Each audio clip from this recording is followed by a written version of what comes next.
Yes, recorded and it is already live streamed on YouTube channel. Awesome. Good morning, good afternoon, good evening, everyone, and welcome to the Islamic Chamber of Commerce, Industry and Agriculture webinar today about green finance, the tools needed to take off. ICCIA is an international organization affiliated with the Organization of Islamic Cooperation and the sole representative of the private sector in 57 Islamic countries. The headquarters is in Karachi, Pakistan, and the regional offices in Cairo and in Istanbul. As you know, the Islamic Chamber launched the ICCIA Leadership Talks as an online platform designed especially for members and stakeholders to network, communicate, share, and learn from global experts, business leaders, and professionals. My name is Yekbun Gürgöz, and I have the great pleasure to be the moderator and host for today's Leadership Talk. I am a development finance professional. I have close to 20 years of experience. I started my career with the French Development Bank, Agence Française de Développement, in the Istanbul office. I then moved to Germany and I joined the Frankfurt School of Finance and Management, a leading consultancy in financial inclusion, SME finance, and climate finance. Thereafter, I worked 6 years for the UN Environment in Paris, where I still live, by the way.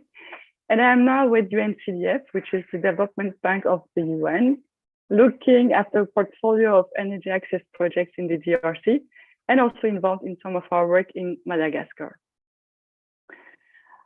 We all know green finance is critical to addressing climate change, and the finance community must support resilience and projects that mitigate and adapt to climate change. The IPCC, the Intergovernmental Panel on Climate Change, has urged the financial sector to focus on green finance and create innovative financial products. In today's leadership talk, we will discuss how to create a positive impact on our planet while achieving financial returns.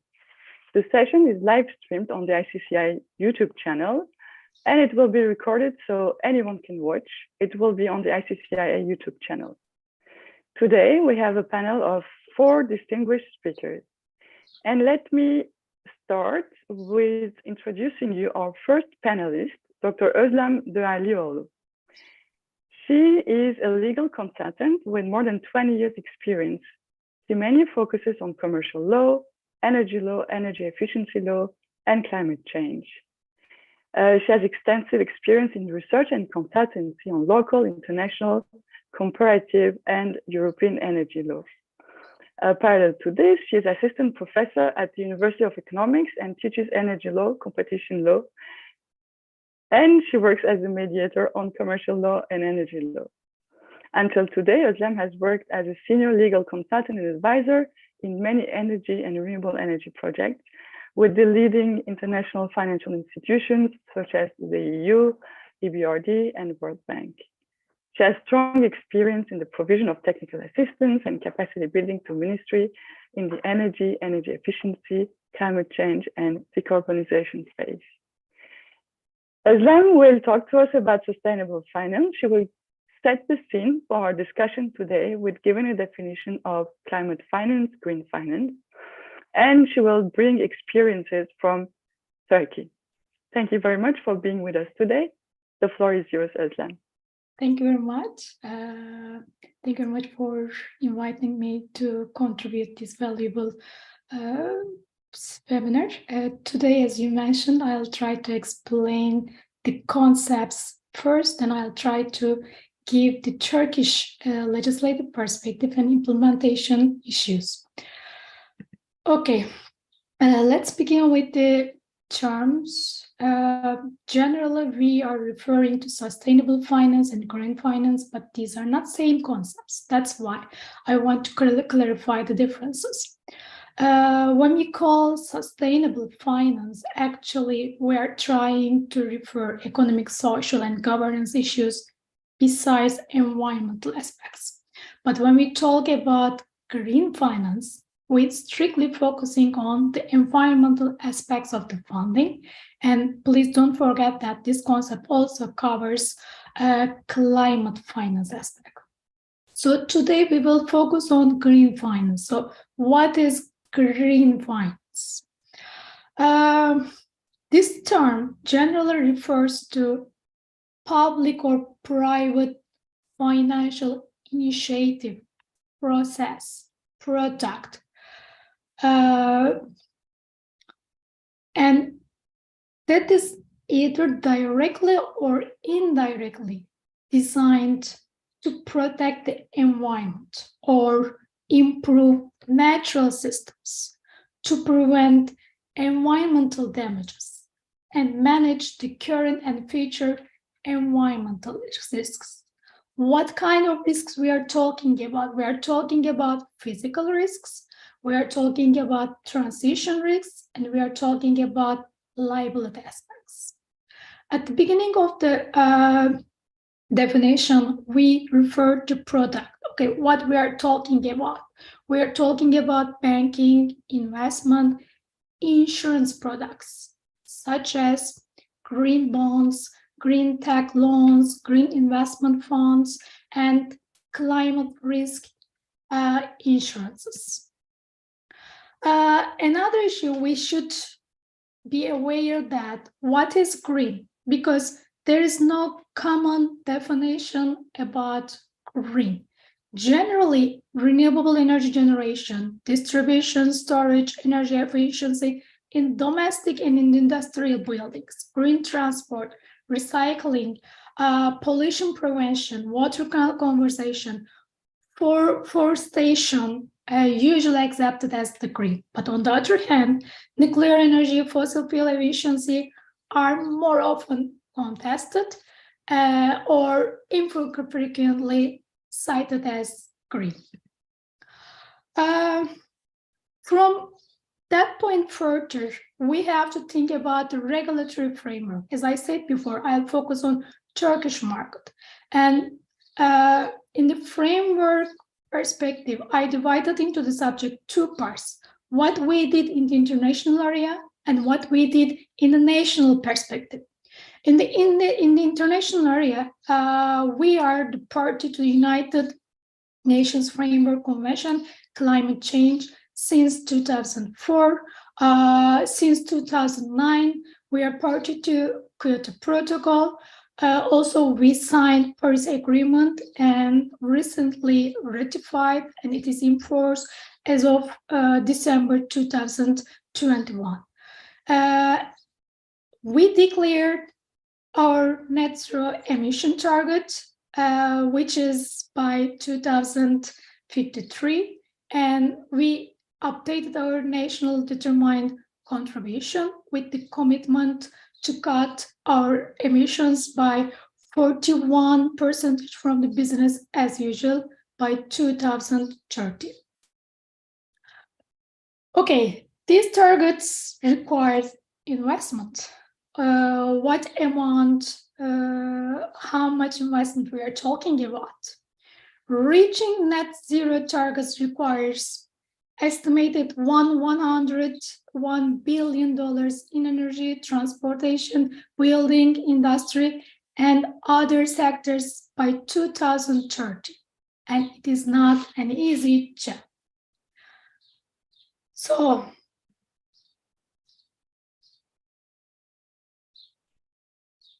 legislative frameworks are of importance. Why?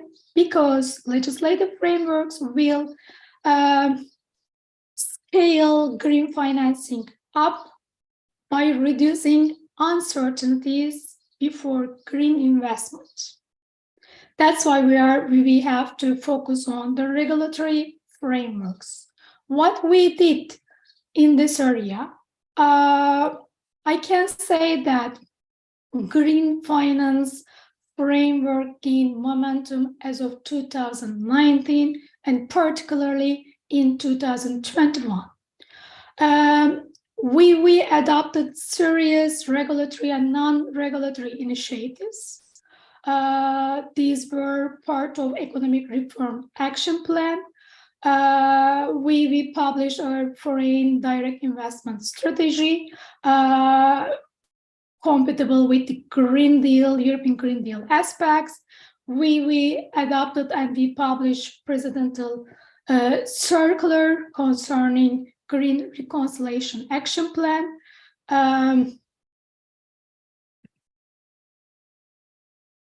And we adopted many guidelines. We adopted sustainable finance framework. By means of this, we defined 3 types of sustainable financing instruments, namely green financing instruments, social financing instruments, and sustainability financing instruments. Under green financing instruments, we refer to the projects, and we say that the proceeds will be referred to refinance the green projects. Okay, what are these green projects?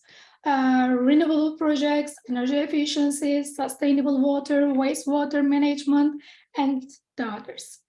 In 2022 February, we published guidelines on green debt instrument, sustainable debt instrument, green lease certificate, sustainable lease certificate, and we tried to define the rules, the principle concerning these instruments. In Turkey, also another aspect, important aspect, is sustainable banking. Concerning sustainability banking, we took actions. Turkish banks accomplished many developments as of 2014. Strategic plans prepared, guidelines published. For example, the Capital Market Board of Turkey published Sustainability Principles Compliance Framework, which contains the principles for public firms should follow. What else I can say for related to the green finance aspect in Turkey? For example, in 2022, we held first Climate Council, and in this council, we discussed under one commission green finance separately. In this commission, we took many measures should be taken. And for example, when you have chance to look at the list, you will see that the concept of greenwashing highlighted. Also, to support green finance practices under Central Bank of Republic of Turkey, we established Green Economy and Climate Change Department. Currently, national taxonomy studies are going on. ETC aspects, ETC legal framework for the ETC still going on. Okay, what we did in practice, what can we say about the implementation of green finance in Turkey? As we said before, we have a target, should be completed before 2033. And this requires huge investments. So, in the legislative perspective, for example, under Ministry of Energy and Natural Resources, many legislations are adopted to support renewable energy generation within tariff mechanism implemented since 2011. And by means of this, installed capacity reached 54, nearly almost 54% in the buildings. What else I can say? In the financial area, for the banking side, bankings are seen as an important tool because they are constituting 83% of the total size of the assets of Turkish financial system since 2017.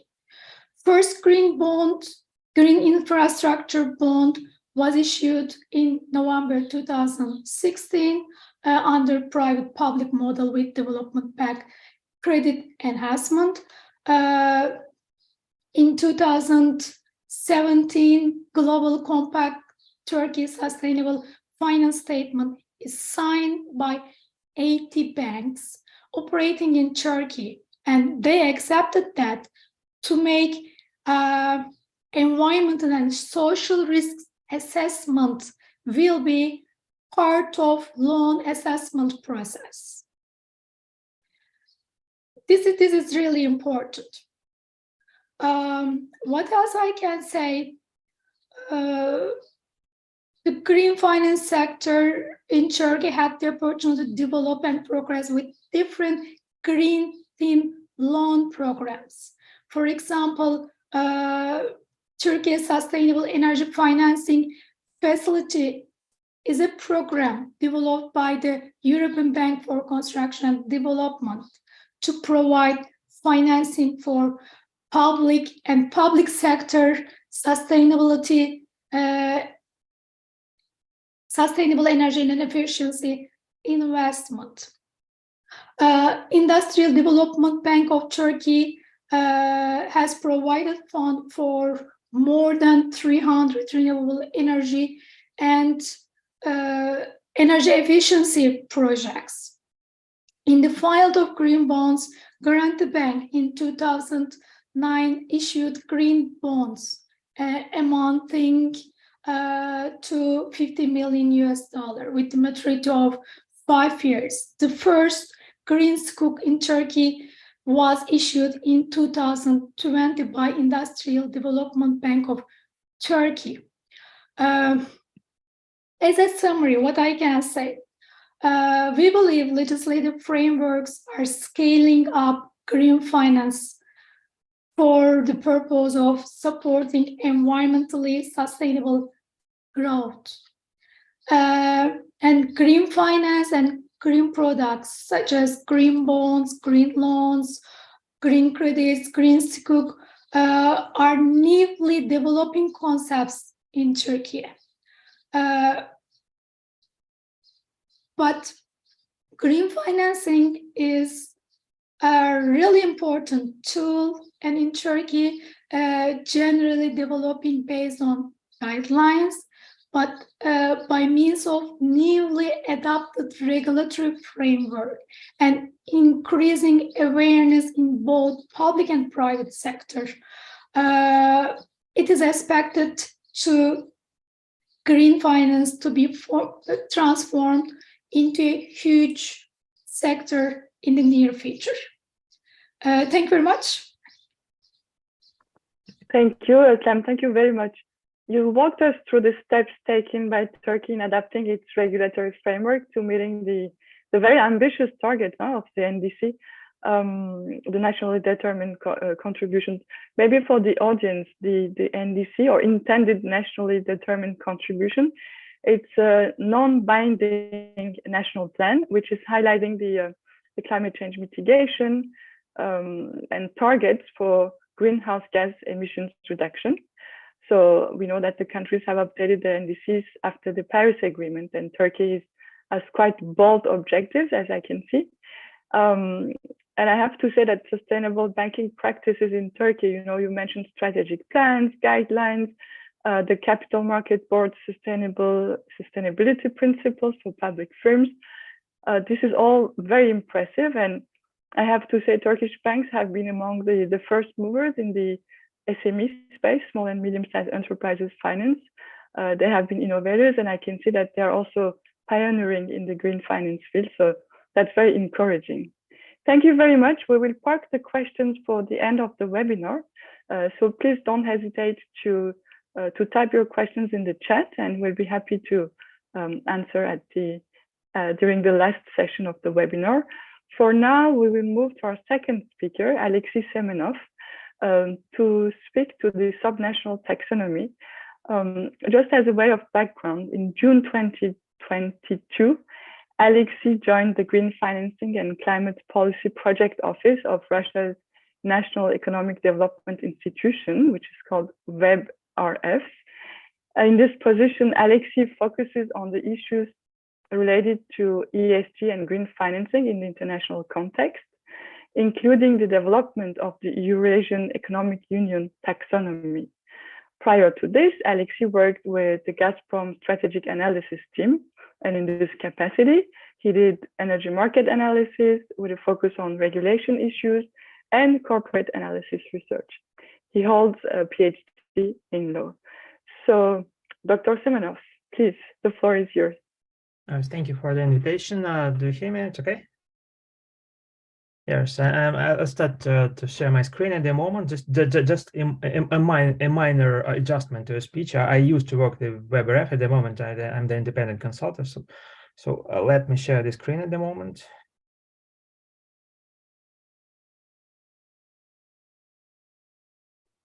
Oops.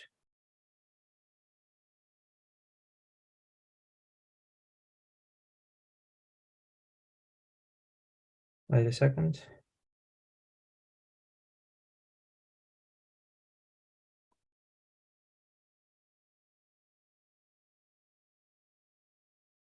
Oops.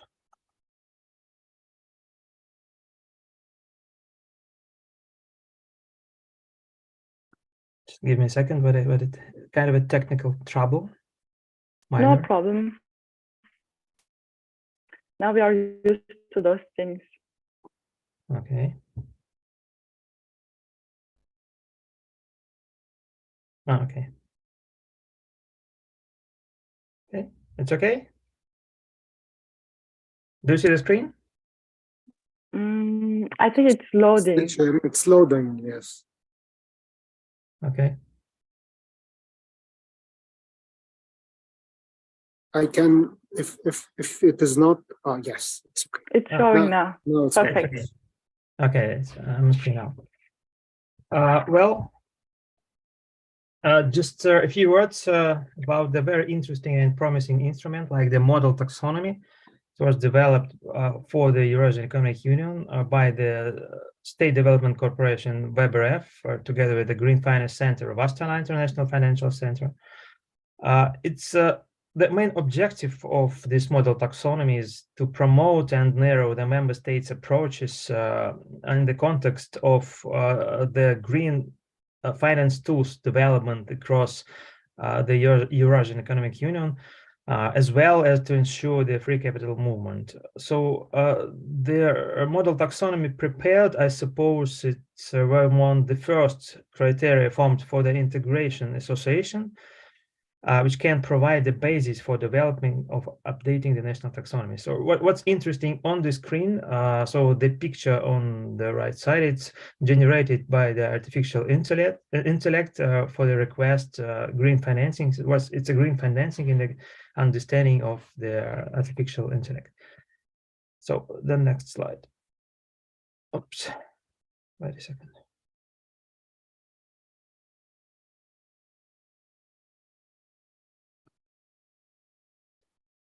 It's okay. See the next slide. Okay, it's great. So I'll make it full screen.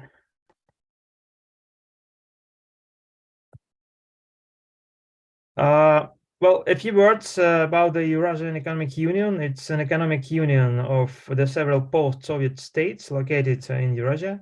The Treaty of Eurasian Economic Union was signed in 2030 by the leaders of Belarus, Kazakhstan, and Russia, and came in force on 1st of January 2015. Armenia and Kyrgyzstan joined later in August 2015 also. So the Eurasian Economic Union is an integrated single market of 183 million people and a gross domestic product over 2.4 trillion. The Eurasian Economic Union encourages the free movement of goods and services and provide for common policies in macroeconomics, transport, industry, agriculture, energy, and other. So the union operates through supranational and intergovernmental institutions like Supreme Eurasian Economic Council, heads of member states, and by the day-to-day work is done through the Eurasian Economic Union. And this tool was technically developed for the Eurasian Economic Union. What's interesting, so on the picture you see what can join the four the 5 countries of the Eurasian Economic Union, first of all, the greenhouse gas emissions around the Eurasian Economic Union, we see that the greenhouse gas emission structure is similar in the different sectors: in energy, industry, transport, agriculture, and waste. The trading floors within the Eurasian Economic Union is on picture. It's a lot of mutual trading, and it's a lot of import and export operation from one Eurasian Economic Union country to other. From the point of view their climate agenda, of course, it's a number of interesting common ground points. In Armenia, of course, it's a relatively high climate risk due to the geographical location. Belarus, it's very promising opportunities for carbon trading, because sector of forestation covers roughly 30% of the total emissions. In Kazakhstan, industry decarbonization is required due to the climate regulation or of the trading partners. First of all, China and the European Union. In Kyrgyzstan, it's also very promising opportunities for carbon trading. So Russia is definitely a necessity for decrease of the economy greenhouse gas emissions intensivity, because at the moment Russia is at the top 5 of the world emitters, and carbon regulation and carbon market development is in the process. So what's the outcome? On the Eurasian Economic Union territory, we can see the comparable greenhouse gas emission structure, the well-developed trading cooperation, and we have the general request for the common understanding of green, which can procure the common ground for sustainable agenda development and green financing. So Eurasian Economic Union model taxonomy, what was the approaches, goals, and challenges? It's based on the Russian taxonomy and taxonomy of Kazakhstan. The sectoral approach was used. The sector selection was largely driven by the carbon intensity and the potential for emission reduction. The taxonomy correlates with the national pathways towards the climate goals achievement. The technical criteria based on the world's best practices, and the technical criteria is very strict. The initial approach was it's the most strict criteria for the relevant activity from Kazakhstan Russian taxonomy, and it should correlate with the EU taxonomy. The goals are, so the main goal that the green financing approach is harmonization within the Eurasian Economic Union territory. It's the coherent climate agenda development and the regional economic integration development. The opportunities, of course, it's a basis for developing or updating the national taxonomies of the Eurasian Economic Union countries.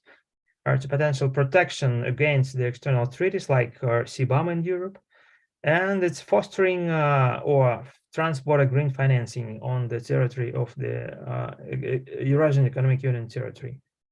What's the taxonomy structure? We have the model taxonomy, it's a core, it's in the center, and we have the country-specific activities that not included in the model taxonomy. It's a few words about the mechanism. So the model taxonomy itself, it's a list of the eligible activities recognized as green on all the territory used to issue to green financial instruments on the Eurasian Economic Union territory. And what is the country-specific list of activities? It's a list of activities that cover the activities not included in the model taxonomy, but that reflect the national peculiarities and national green transitional trajectories. So potentially the country-specific activities could be shifted to the model taxonomy upon the all members' common decision, and vice versa. Potentially, the list of eligible activity could be shifted to the country-specific list, again upon the joint decision. What's the target model? So the first substance, I should say, the first pillar for the Eurasian Economic Union countries, it's like a benchmark with a list of eligible activities recognized as green on all the territory for developing the national green financing system and national taxonomies. And the second pillar, what is the most interesting, I suppose, it's a possible ground for the green financial instrument issuers. For example, if the instrument is verified for the purpose of the model taxonomy, then the issuer may have easy access to all the relevant exchanges on all the Eurasian Economic Union territories, all states of the Eurasian Economic Union. So it's a link to the model taxonomy. You can easily download it and read it through. It's quite interesting tool. If you have any questions, so it's a link to my contacts. Of course, don't hurry. I'm ready to answer the questions if you have it. Thank you. And just a few words around the Russian the development of the green financing in Russia. The system is already in place. The Russian green taxonomy was signed in 2021 and adopted in March of this year. Before this, the Bank of Russia introduced the placement standards for sustainable securities. The Moscow Stock Exchange launched the sustainable development sector, and State Development Corporation WebRF launched all the processes to make sure market infrastructure is in place. And a couple of figures, 6.5 billions of USD financial instruments, total volume. It's for 13 financial instruments, and it's 12 independent verifiers. Well, it's issuers 7.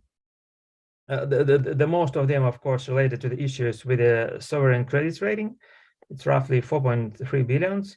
And what is interesting, that calculated figure, there was 10.5 million tons of CO2 emissions reduction or abatement it's related to all these financial instruments, what is equal to the 1% of Russia's annual emissions.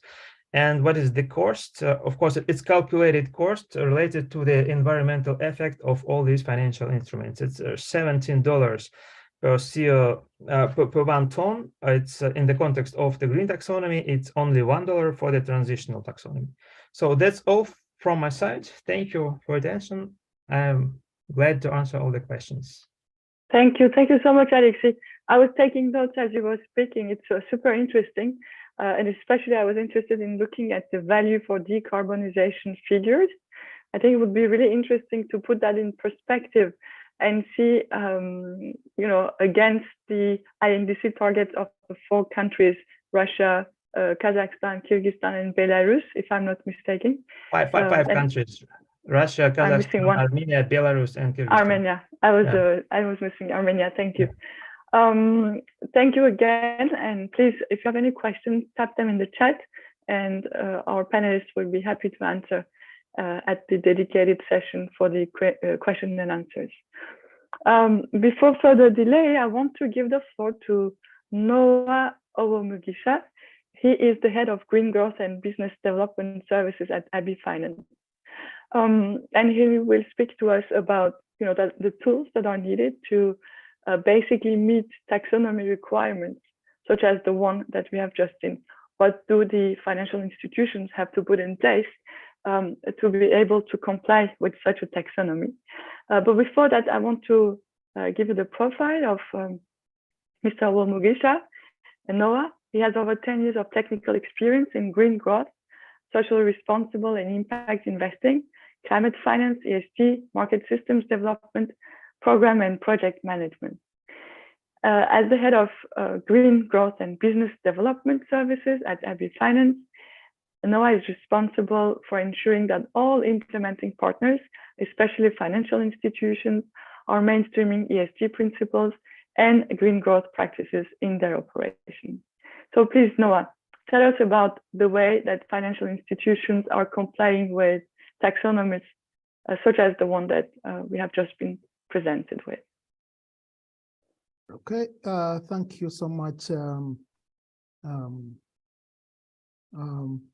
Yeku.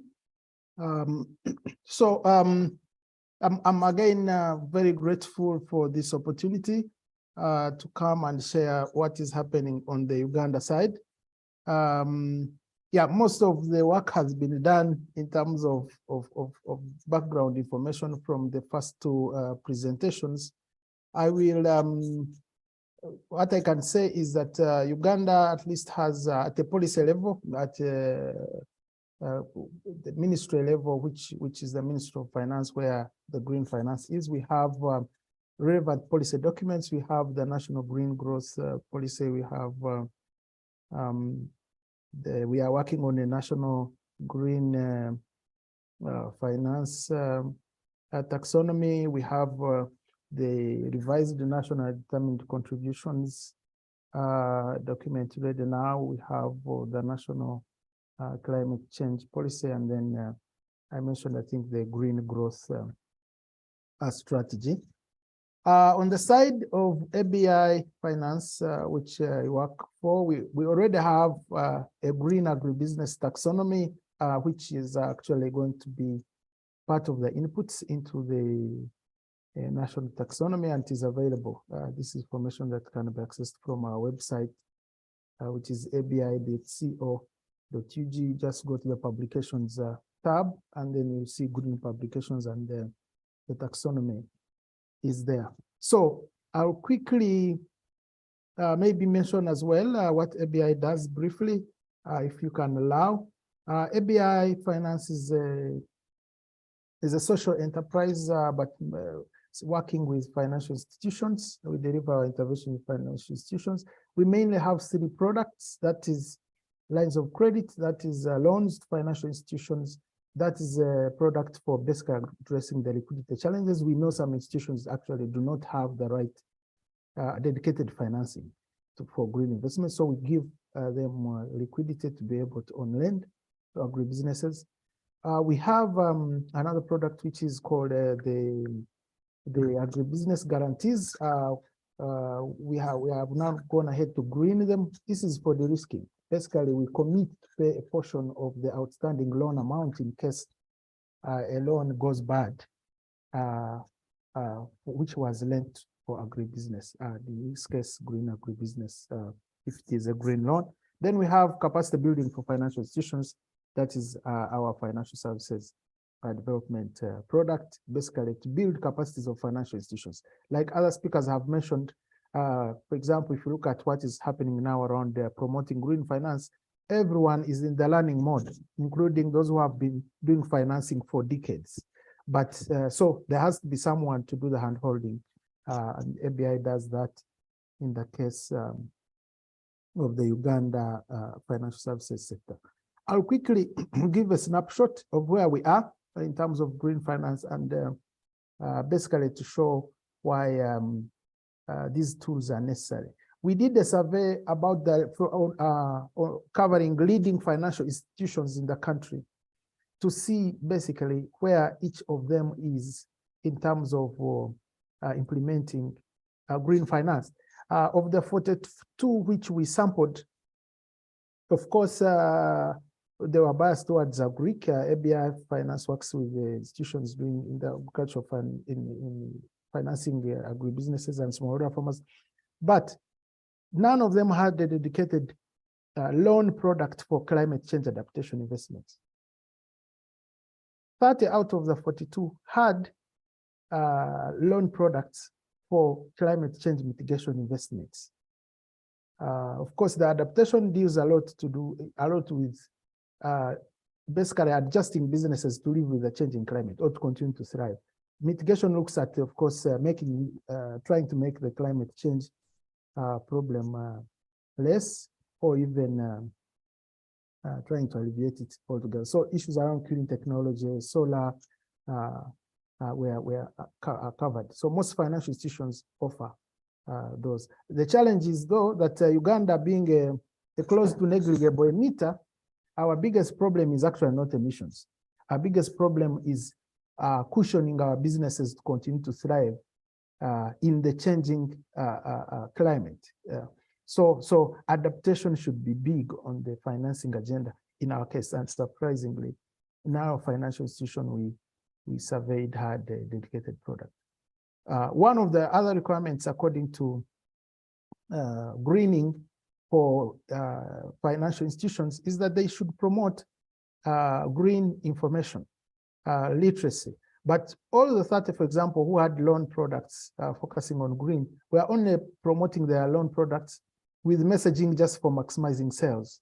They were not talking about why we need to green, why they were not talking about how the planet is on fire, and therefore we need to be able to cap those temperatures or even take them down, why we need to cushion our businesses. So there was a gap there. Then also regarding the kind of business development support FIs are also required to offer their clients. Again, a lot of them, we are not giving them information about green finance under it. So at the sector level, you see that much as we have policies up there, we have Bank of Uganda now promoting a one-year roadmap for institutionalizing ESG in financial institutions. When you get to these institutions, which are supposed to be the vessels through which financing gets into the market, they are not prepared to come in or they are not ready to offer this kind of financing. So I will quickly go to, I will not comment so much about the pillars. These have been touched again by the previous presentations. The policies, the strategies and plans, frameworks have been talked about. The systems that we need have been talked about.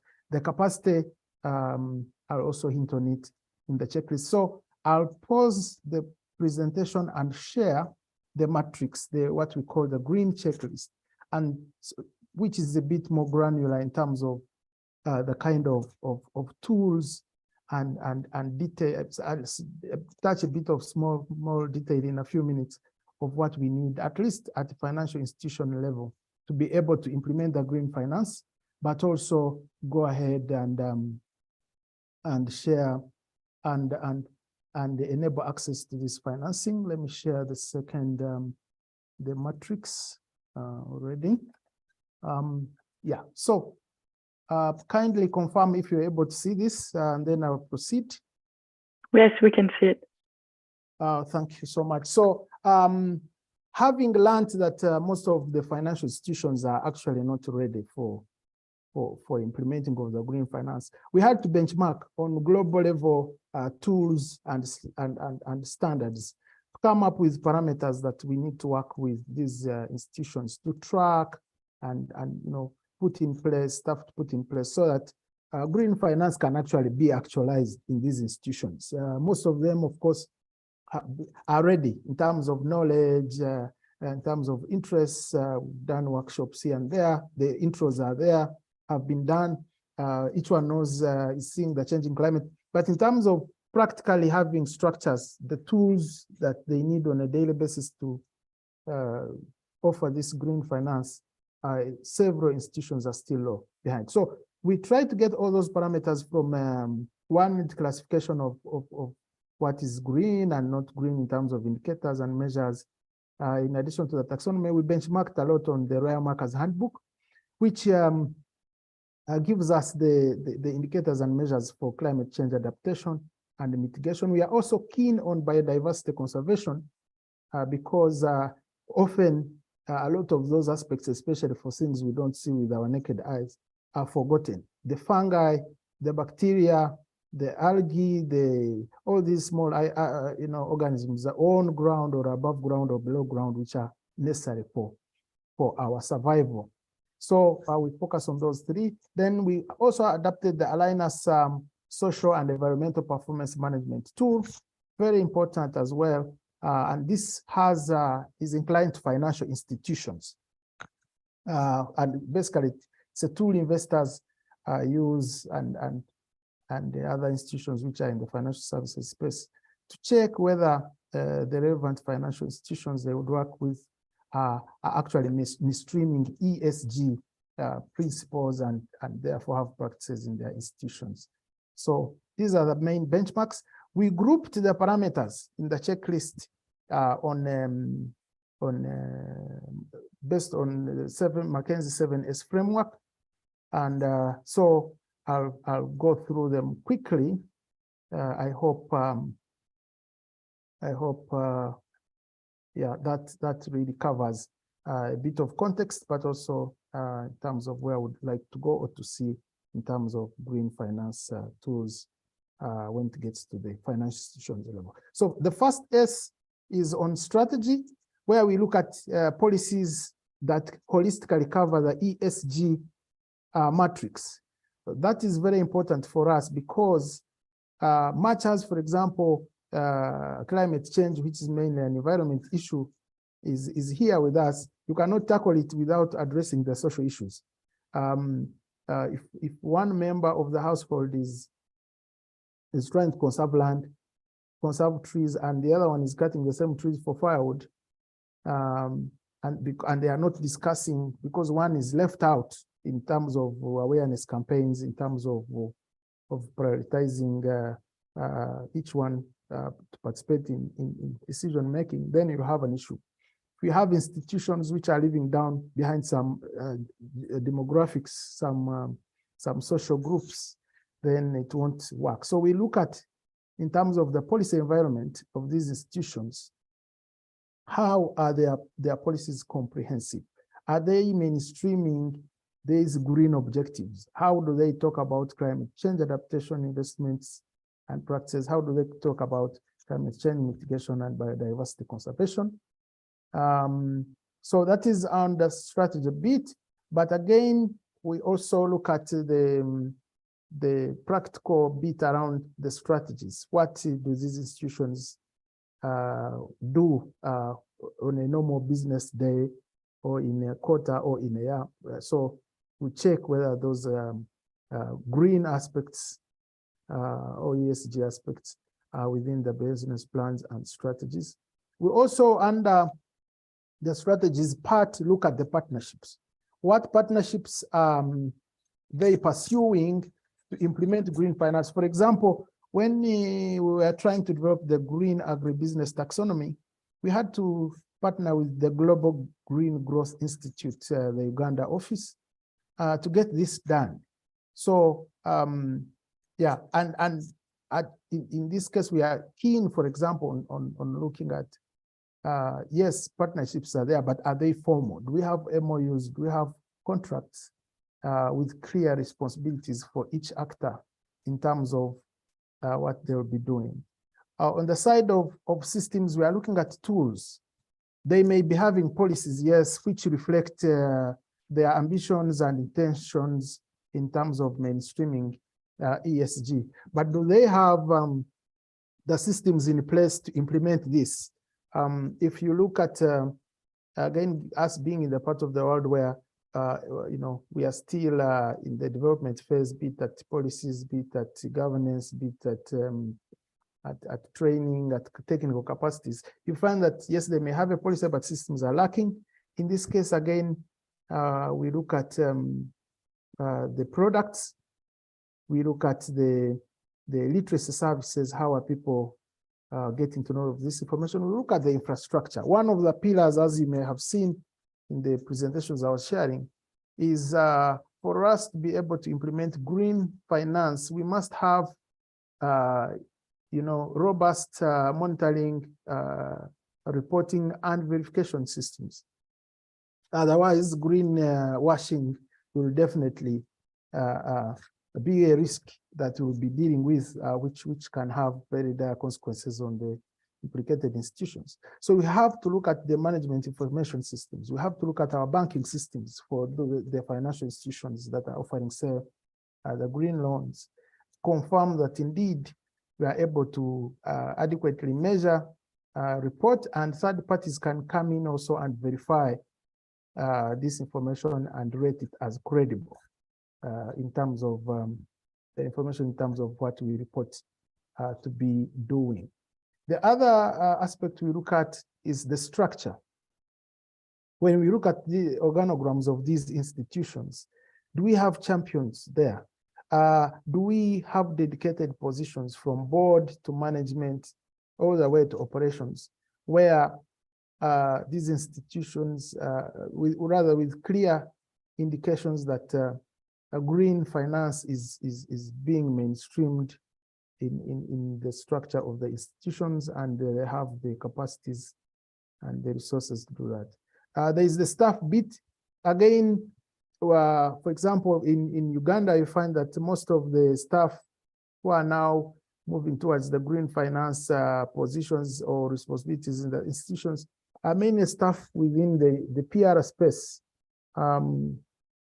Those who are in charge of corporate social responsibility and things like that, not necessarily looking at greening as a dedicated and sure way of deriving sustainability, not just a feel-good thing. So in there, we look at the detail, such as, do you have dedicated staff? And then if you have it, if you have them rather, are their job descriptions reflecting the same? Can I comfortably say, if I have any issue to do with the implementation of green finance, these are the people I need to talk to. Some need skilling, of course. As we continue greening, all staff are not going to be fired. So oftentimes you find that those who have been heavy in terms of knowledge and skills on governance and social inclusion aspects, less on environmental stewardship aspects, need to be skilled so that their skill sets cover the entire ESG matrix. So that's something we also are keen on. We're also keen on resources. If you look at the human resources budgets, do we have finances dedicated to green finance? So it's really something that we look at.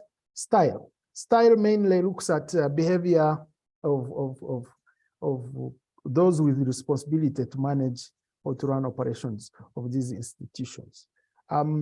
When we look at the board agenda, is the board discussions or are the board discussions bringing out these green finance issues? Why it is important, why it is the most sure way of financing climate action.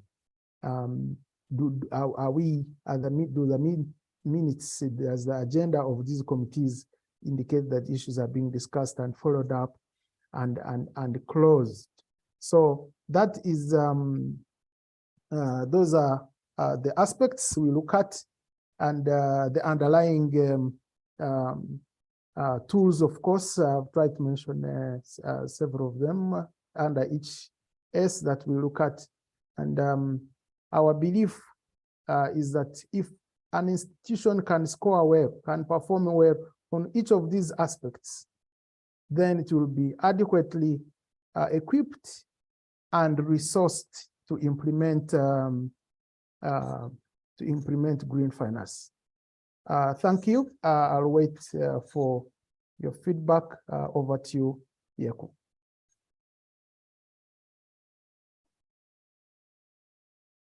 You're speaking behind the muted mic, so you'll have to recap for us. Thank you so much. Thank you. Thank you, Noah. Something that that really caught my attention was that among the projects portfolio that you have, none of them is in adaptation, and that's something, you know, not only relevant for Uganda but globally. And I wanted to complement what you said with a couple of figures that I got from the IPCC. Actually, according to the Intergovernmental Panel on Climate Change, developing countries will need $127 billion a year by 2030 to adapt to climate change. I mean, in the last years, we've seen a lot of, you know, international and government funds that go to mitigate and adapt to climate change. But these are really like top-down efforts and really investments in resilience and adaptation, especially of low-income and vulnerable individuals, household, micro and small-sized enterprises. All this remains really insufficient. Globally, there is only 10% of climate finance that is devoted to adaptation. So really, there's a lot of scope to improve there, I believe. And what I really liked also about your presentation is that you emphasized the S of ESG, so the social factor, taking really into account people's livelihoods and quality of lives, and the notion that no one should be left behind. Thank you for that. So we have now our last speaker, Mr. Formanul Islam, who is an advocate, Supreme Court of Bangladesh, and a managing partner of a Dhaka-based legal investment firm called Green and Prudent. Lovely name. He's a former investment banker with experiences in project finance, sustainable finance, fundraising, as well as SME and women SMEs, before he started his full-time legal profession. I should also add that Mr. Islam was the executive director and CEO of Bangladesh Infrastructure Finance Fund Limited from 2015 to 2019.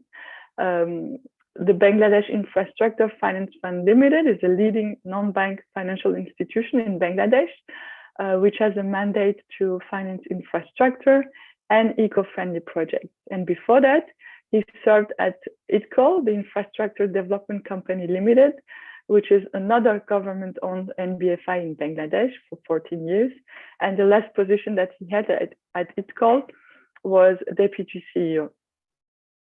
So, Mr. Islam, you were a contributor to the draft and adoption of the renewable energy policy in Bangladesh. Congratulations for that. And well, I've also learned that you write poems and poetry as a hobby, and have 4 poetry books already published. Congratulations on that as well. Thank you so much. But today you will present your country's achievements in the area of green finance. And I think in that space, we are very well aware of the pioneering work, I should say, also of Bangladesh Bank, so the Central Bank of Bangladesh, in promoting SME finance and energy efficiency and renewable energy investments. And please, the floor is yours. Oh, thank you so much. And Assalamu alaikum, Ms. Iqbal. And lovely to hear from Dr. Roslem and then Dr. Alexi and also Mr. Noah. Lovely to meet you also over the screen. You are right, actually, now I am a full-fledged legal professional. Most of my renewable energy activities which I was involved was with Infrastructure Development Company Limited. Actually, I was the head of renewable energy programs. And currently in Bangladesh, whatever has happened in the renewable energy and energy efficiency programs, I think about 50% is contributed by the Infrastructure Development Company Limited alone. And the rest are from, actually in Bangladesh, all banks and non-bank financial institutions are required by the central bank to have a portfolio in green financing. That's a mandatory requirement. So as I said, the rest 50% is by all other bank and non-bank financial institutions, non-governmental organizations, as well as public sector entities. So since I had a heavy engagement with the ICCIA, I'll just take you through some activities of ICCIA so that you get an idea about renewable energy programs in Bangladesh. Let me share the screen again.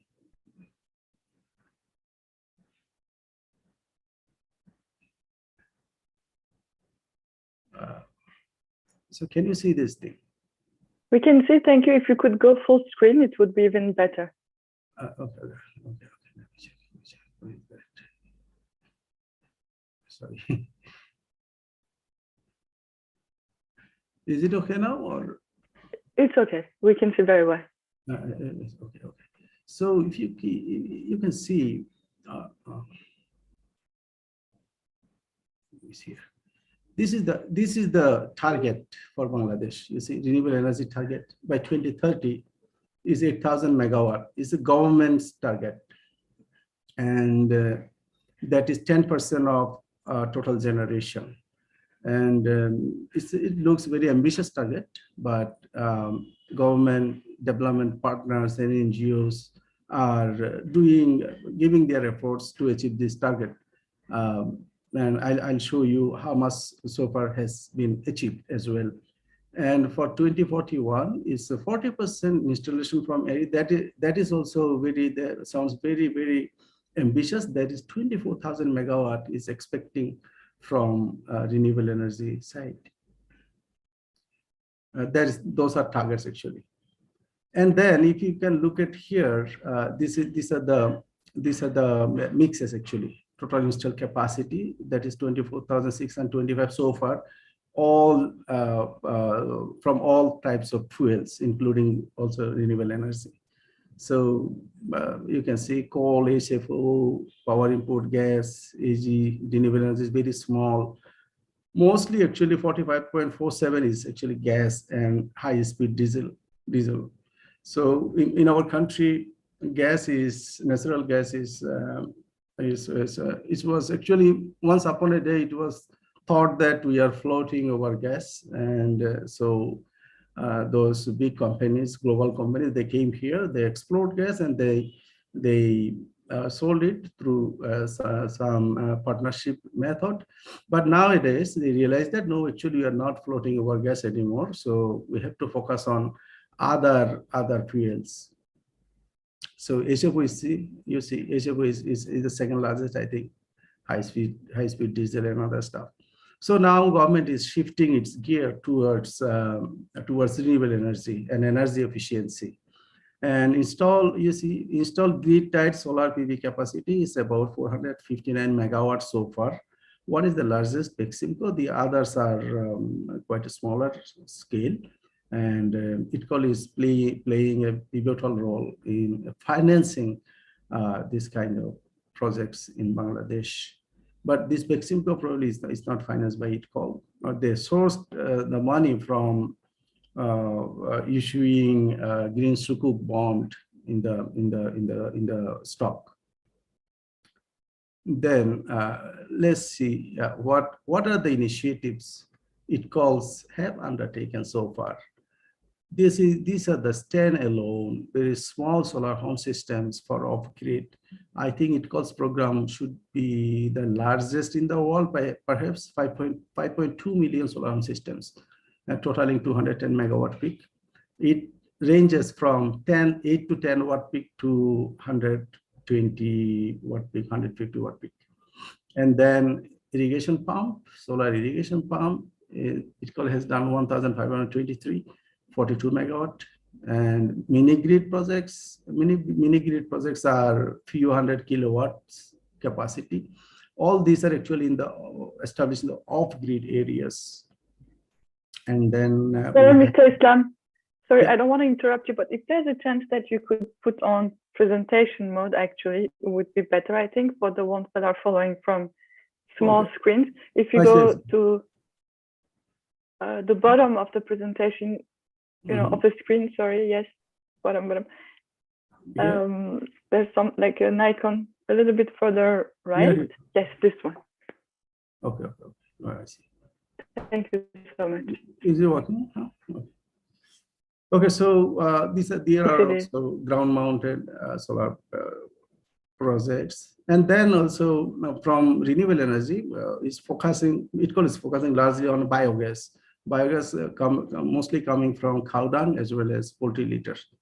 And they have solar improved cook stove projects. That is also, you see, generally is a bit improved version of traditional stoves. In our country, in the rural people generally use, all those tea branches and everything for cooking purposes. But this requires less fuel. I mean, all those tree branches and other stuff. And these are rooftop, these are industry scale actually in Bangladesh. These also becoming popular. And then there are, of course, some street light projects. And what makes ITCOL renewable energy initiatives unique compared to even other initiatives in Bangladesh? And number one is sustainability. Sustainability has been ensured through public-private partnership model actually. since the model is like fund is coming from the development partners, but through the government of Bangladesh. So government of Bangladesh borrows money from the development partners like World Bank, ADB, AAIB, JICA, all of them, and then channel it through central bank to ITCOL. And then ITCOL implements the project with the support of NGOs and private sector companies. They implement those projects, they channel the money. So it goes partly as loan and partly as grant support, like technical assistance and other stuff. And also initially some capital, equity capital support. And then it is paid back. So you have a private sector engagement there, and market development awareness campaigns are quite popular. Capacity development of stakeholders like NGOs, private sector, I said. And then we have solar panel assembling plant and other stuff. Quality control and monitoring services is one of the top class, and also tailored financing packages. It is, say, it depends on, it is done in a way that the service is not too expensive for the people so that they cannot afford it. But at the same time, it is not too much subsidized also, so that people do not value the worth of subsidy. So this is solar irrigation program. You can see they have, as I said, few programs. Solar irrigation is one of them, because Bangladesh is a largely an agricultural country. We have lot of paddy and other stuff. I think we are 4th largest paddy producers in the world.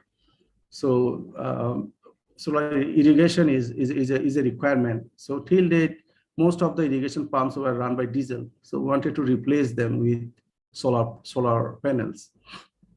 So far, 1,523 pumps, you see, has been installed. Average panel capacity is 42 kilowatt.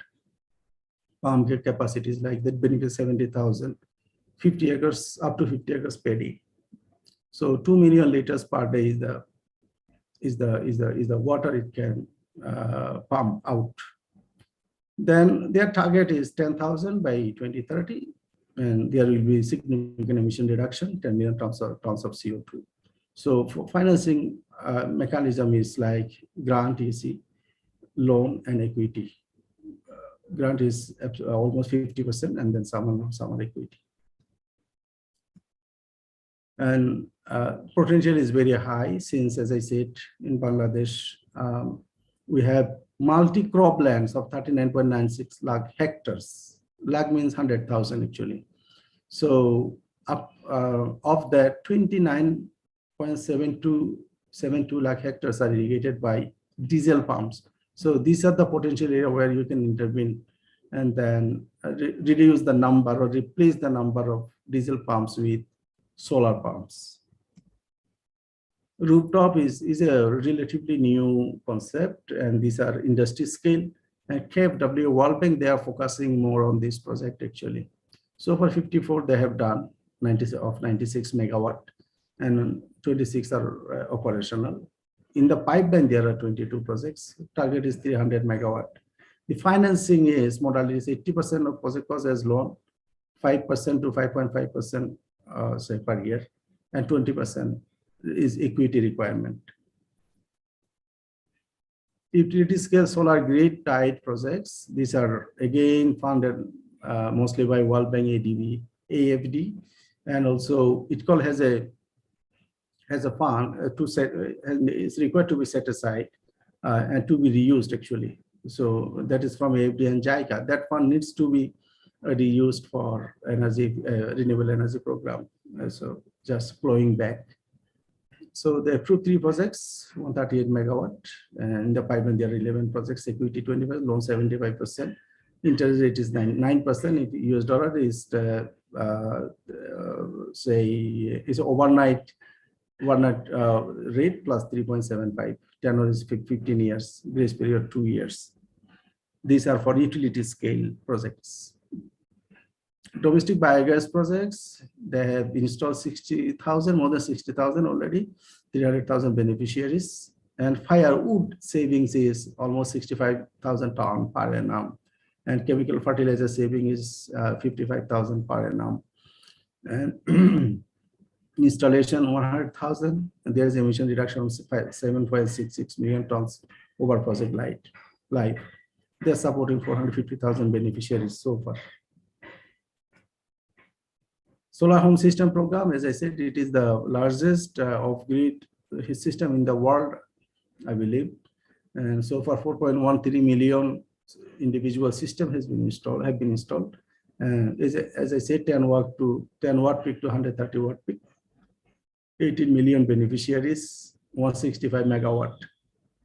And they're also saving significant fossil fuel, 200,000 ton per year. These are job creation, and program cost $1.1 billion, and it called investment is $700 million.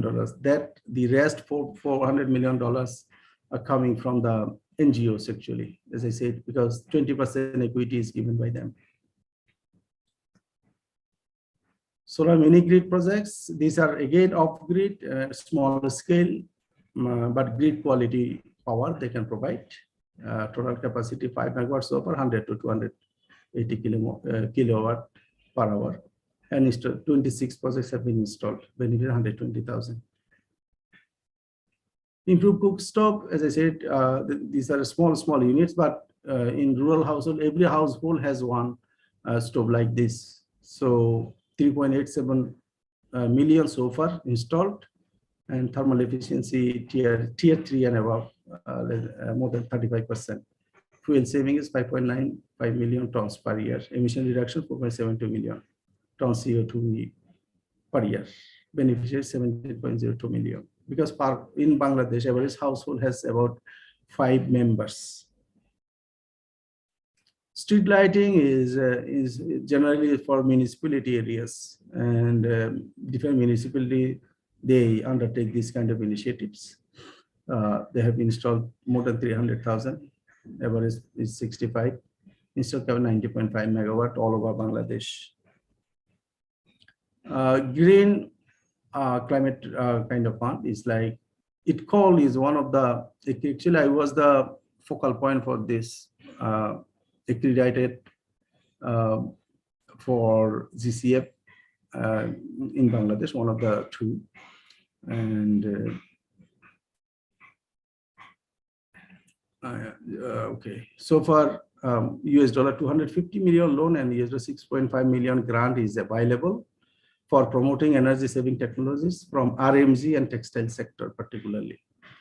And then pipeline is sustainable coastal forestry. These are all eligible areas, and you can scaling up solar powered irrigation to ensure food security and other stuff, enhancing climate resilience to the heritage sites of Bangladesh, and sustainable rooftop solar.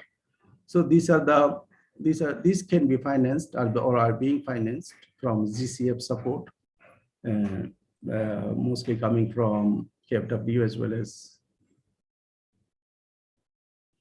GCF. Yeah. That's all from this side. In addition to this, what I want to mention is that in Bangladesh, actually, for institutional sustainability, it was a kind of initiative driven by the development partners, and it called it that when I was also involved with that initiative, that establishment of an institution, government institution that can deal with sustainable development activities, particularly in the energy sector. So one sustainable and renewable energy development authority called SREDA was established by an act of parliament, and that authority has given the shape of long-term sustainability of these activities. Otherwise, these were piecemeal works and driven by some NGOs or government institutions or banks or NBFIs. But now it has come under one big umbrella. So SREDA is looking after all those renewable energy activities. And even though ITCOL is the largest partner, but other bank financial institutions are also coming forward, because there's a requirement from central bank that you have to finance some of portfolio should be in the green financing area. So I think we are doing okay, but still target is super ambitious for me. We need to work a lot harder and a lot more to achieve that goal. From our side, we are just a small firm in advising on legal and investment area, and we also prefer advising people on renewable energy rooftop and solar programs. Currently, we are advising for 10 megawatt floating solar power plant. That would be the first of its largest kind in Bangladesh. We have 1 megawatt or so, but our one is going to be the largest, 10 megawatt. So that's all from my side. And if you have any question, I would love to answer and also love to hear it from you again.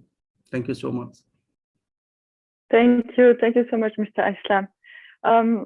So many thanks for presenting also ICCIA's pioneering work and also pivotal role, I should say, in disseminating green practices. And, you know, it's not only at industrial or SME level, it's also household level, as you said, with the clean cooking practices. And I'm happy to confirm that the solar home systems that ICCIA has implemented is indeed the largest in the world. Having worked internationally and also with ICCIA in the past, I can only applaud the achievements that have been done. Now, we have collected questions from the audience, and the first one goes to Dr. Özlem Dualioğlu. Dear Özlem, what do you think, I mean, what are the amendments that are needed in the laws in order to help the IOC countries to adapt and to support the green finance tools and mechanisms? Okay. Not an easy question. Yeah, it's a really good question. It is not possible directly to say you have to change this legislation, but generally I can say what kind of legislation we need. We need a reliable legislation. The framework should be certain because the investors should trust the system. You should support renewable energy. Initiatives, support mechanisms should be defined clearly. Taxonomy is really important aspect. If you haven't prepared yet, I believe you should begin to prepare one, and it should be, I believe, compatible with the international standards. Standards are really important. When you are preparing a document, you should refer international standards, international documents like EU taxonomy document, and what else I can say, International Capital Market Association standards, because at the end, all should be compatible with each other. What else I can say? Supervisory is important. What else I can say? This situation also will affect the banking system, also the companies. So in the company law legislations, there should be modifications because the current legislations concerning company law is not ready for such kind of aspects. So for example, the company law should regulate due diligence aspect, reporting, compulsory reporting aspects. I can say this one. What else? Capital market legislation should be updated. And what else? The responsibilities, competent authorities should be clearly defined. Accountability should be taken as the priority. I think I can. Thank you. Yeah, that's super useful. If I may summarize what you said, because I took notes, I would say that you should align your national framework with international ones and build capacity of the supervisory authority. Yeah. In a nutshell. Thank you. Thank you so much. We have another question for our panelists, and this one goes to Dr. Alexey Semenov. Is there any estimate for the revenues from the green investments on the long run? Thank you for the question. Well, at the moment, I don't have the certain figures for the Eurasian Economic Union. the general figures was announced globally. It's roughly 5 trillion a year until 2050. The Russia is the biggest economy of. I have some estimations for Russia is the biggest economy of the Eurasian countries. For some estimations, taking into account the aim to achieve the net zero by 2060, the decarbonization will require up to 850 billion by 2050, and in a medium-term context, by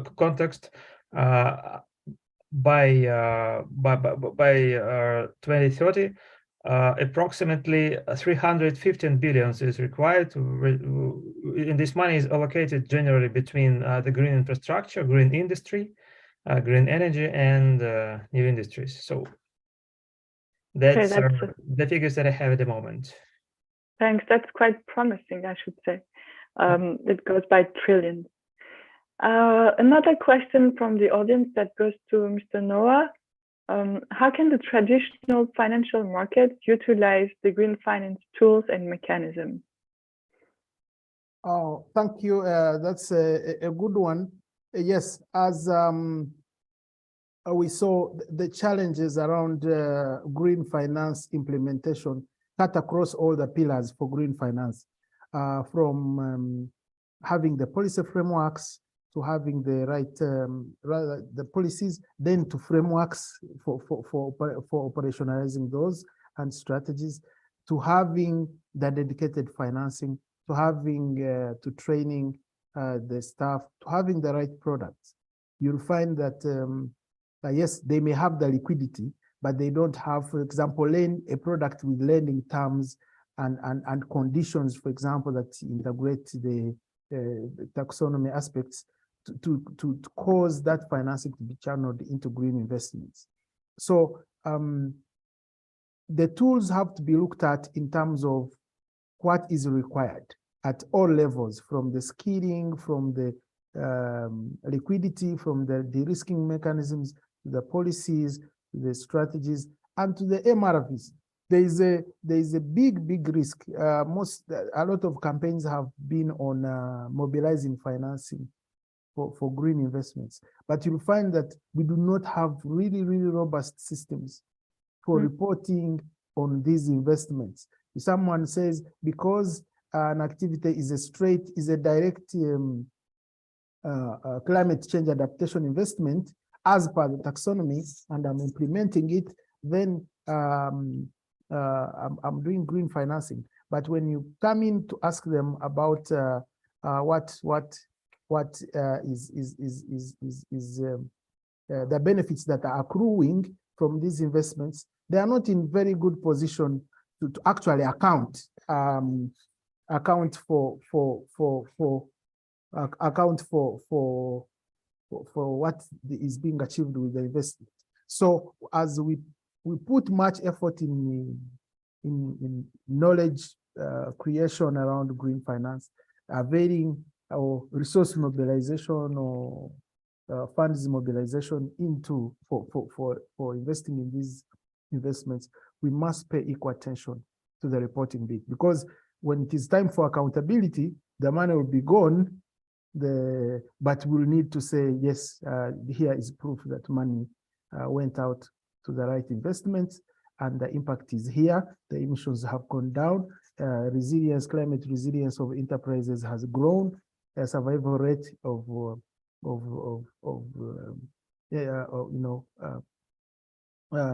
enterprises has gone high. The portfolio at risk for financial institutions has gone high because of rather has gone low. Portfolio at risk has gone low because now we have climate proof businesses. All those have to be really measured and reported on in the way they should be. Of course, the inertia at the moment is that our systems have previously been tailored to mainly reporting on the financial performance aspects, profit, growth in balance sheets, growth in asset bases, and a bit of social inclusion. How many women accessing the financing, how many youth, how many refugees, which communities which were previously marginalized are now being reached. But if you ask them about the environmental benefits from these investments, irrespective of how socially inclusive they are, irrespective of how financially good they are in terms of bringing in money, then you find most of the market actors struggling. So I wanted to just emphasize that we need to look at the entire ESG spectrum when we are looking at green finance. Of course, the tendency often is to look more on the environmental aspects, but without the S and the G, the environmental benefits will definitely be compromised, or they may not be as optimal as they would be if we are taking the entire ESG outlook when approaching green finance. Yeah, so thank you, and over to you. Thank you. 100% aligned. You say look at the entire spectrum, because without the S and the G, the environmental benefits will be compromised. I think we are all in agreement. Thank you so much for that. I have one last question from the audience that goes to Mr. Islam. Before me taking the liberty of addressing our panelists, Mr. Islam, what are the stimulation packages that have to be introduced in order to motivate, to incentivize the banking sector to offer more green investment products? And which projects, in your opinion, will generate the highest returns on investment on the long run? Thank you so much. Actually, I can tell you only in the context of Bangladesh. In our country, initially the stimulation package that included soft loan, as I said, loan coming from the development partners taken by the government and given to the NBFIs or banks or NBFIs longer term, because renewable energy projects require long-term loan, which are not available from the market actually, or fixed deposit. It's not possible, 10, 15 years loan. So long soft loan, and then there was some capital cost reduction grant. For example, for solar home system, there was a grant support for each of the system initially, but it was taken away in phases as the program was expanded, and then NGO, the partner organization, we call them partner organizations, they are already strong enough and financially and volume wise, so it was reduced over the period of time. And then there was some kind of technical assistance support also given by, you'll see in all development programs, there's a tier support. Even for GCF, you saw that there's about $6 million GCF tier support. These are for capacity building, awareness building, and other stuff, but all inclusive, this helped the project to develop. And then for banks, I believe that if you want long-term investment return and then go for good solid projects like grid-tied projects or solar rooftop projects, which are being implemented by industries. And since we have net metering system, you can invest in those projects where there's a power purchase agreement with minimum capacity payment arrangement. So since government is buying the power, there is the possibility of loss is very, very limited. So you can make good return in the long term. But if you want in the short term, then I think we can use go for the NGOs and small. Nowadays we have private sector entities. Many of them are importing solar panels, batteries, these, that, all. There, some of them are manufacturing this thing in the country, or what I say, they're doing in their own way. And you can help them because their rate of return from them is much higher actually, because government allows for NGOs, say they charge can higher rate, and then payrolls can also pay you a higher return. So for long term, go for big projects. For short term, go for smaller projects with small and medium enterprises. Thank you so much. Now, I have one question that I would like to address to each and every one of you, the panelists.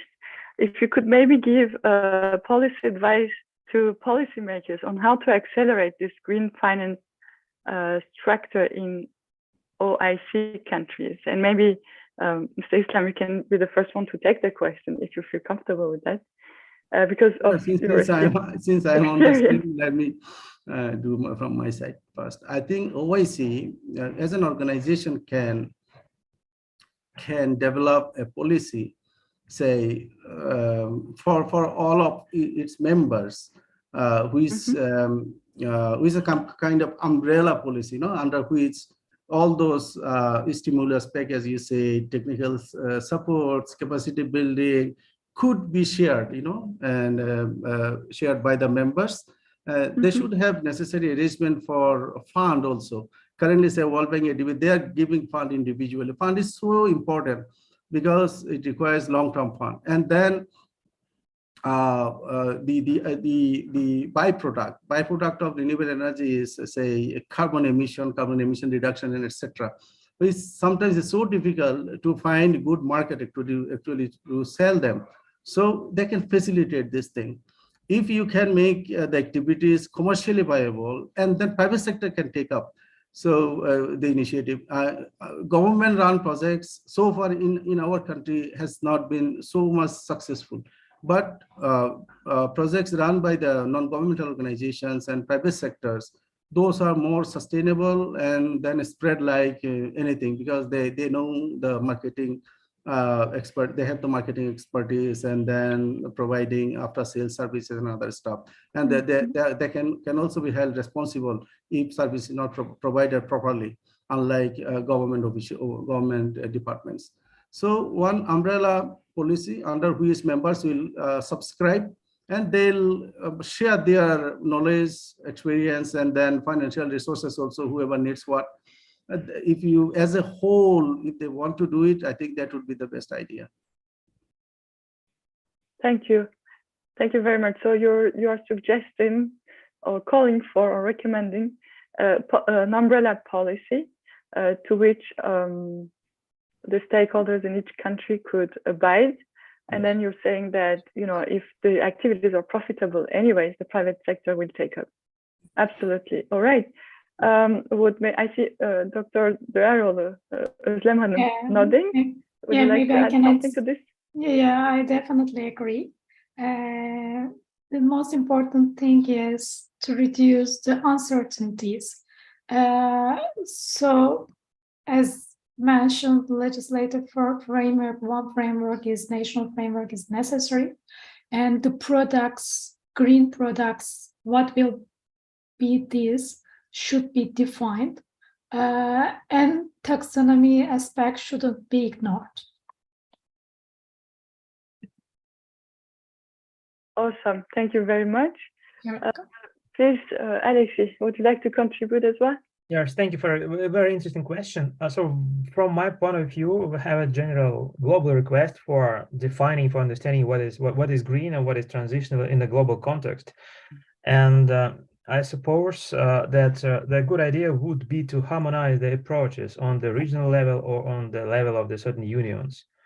And so the advice from my side is to develop a tool like the tool I presented, or the Eurasian Economic Union taxonomy, which can contribute and which can harmonize the approach for the certain territory, for the certain territories, or for the certain unions. And on the basis of this tool, it's possible to foster, for example, the green financing, trans-border green financing, international green financing, and so on. So that's my absolutely.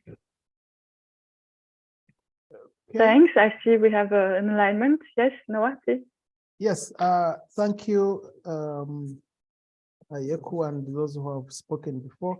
I will not repeat what everyone has said, but I think another issue we need to focus on, in addition to what has been said, is subsidies, around some of these green technologies. Because of the limited uptake of some of these technologies, but also some of those technologies having low resale value, you find that there is low appetite for financing them, especially using private finance.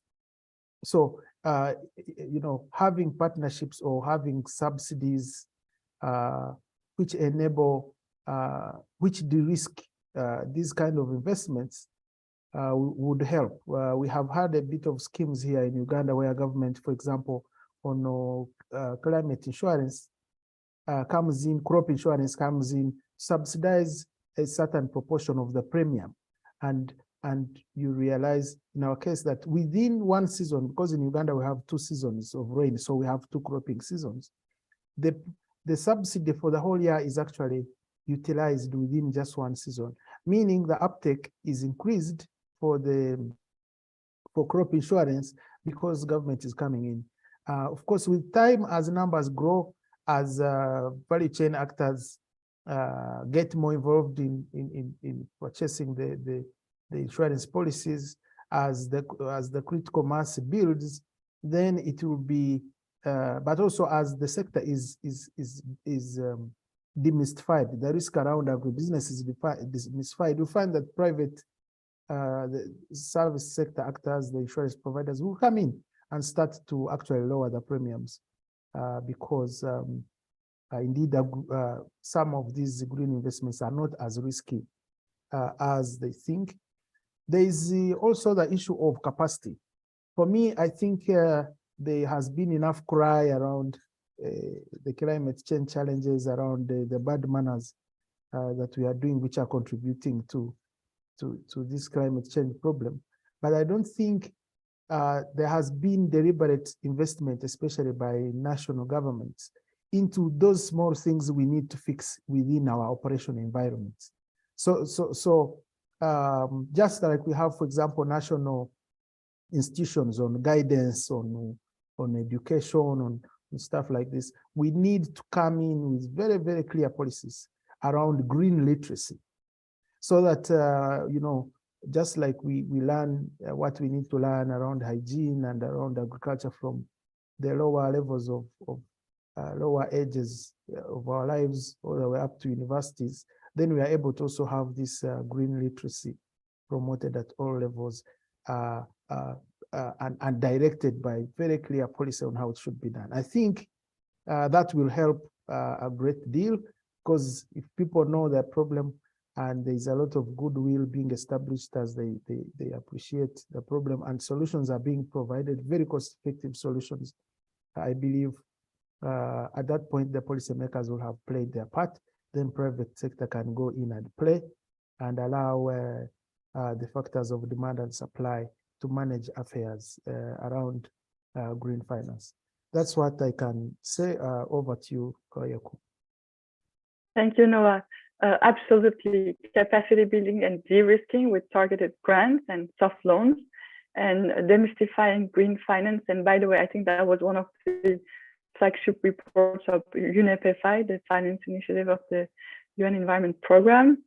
And add to these clear policies about green literacy promotion, absolutely crucial. And I think that was a very well-rounded conversation, and you've brought an interesting answer to my question. Thank you very much. I want to warmly thank our esteemed speakers and also our listeners, and thank you to ICCIA for bringing us all together. What are some of the questions that we discussed today? Well, we looked at the financial tools used in the green finance space, how ICCIA countries can utilize these tools, what are the requirements that have to be satisfied by OIC countries in order to utilize these tools, and some of the best practices and lessons learned in the field of green finance. Stay tuned for the next leadership talk, and you can watch the recordings of this one on the YouTube channel. And until then, have a good rest of your day. Thank you, everybody. Thank you. Bye-bye. Thank you. Thank you. Goodbye. Thank you so much.